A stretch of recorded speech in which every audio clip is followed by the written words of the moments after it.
राज्यात दुचाकी, 3 चाकी, 4 चाकी असो की जड वाहन, पीयूसी म्हणजेच पोल्युशन अंडर कंट्रोल प्रमाणपत्र असणे अनिवार्य आहे. तुमच्या गाडीची पीयूसी संपली असेल तर लवकर काढून घ्या.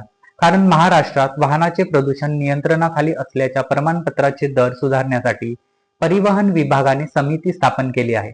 सध्या राज्यात वेगवेगळ्या वाहन प्रकारासाठी वेगवेगळे दर आकारले जातात. जसे की दुचाकीसाठी 50 रुपये, पेट्रोलवरील 3 चाकीसाठी 100 रुपये, पेट्रोल, सीएनजी, एलपीजी 4 चाकींसाठी 125 रुपये तर डिझेलवरील 4 चाकीसाठी 150 रुपये आकारले जातात.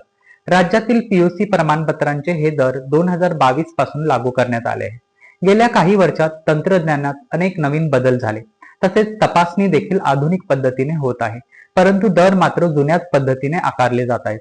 म्हणूनच प्रशासनाने नवीन दर लागू करण्यासाठी हालचाली सुरू केल्या आहेत. आता हे नवीन दर लागू करताना वाहनाचा प्रकार कोणता आहे, इंधन कोणते वापरले जात आहे, तपासणीसाठी लागणाऱ्या यंत्रसामग्रीचा खर्च, तसेच कर्मचाऱ्यांची मेहनत आदी गोष्टींचा विचार केला जाणार आहे. नेमलेल्या समितीकडून अहवाल आल्यानंतर तो परिवहन आयुक्तांकडे सादर केला जाईल आणि त्यानंतर अंतिम निर्णय घेतला जाईल. नवीन दर राज्यभरात एक समान लागू केले जातील.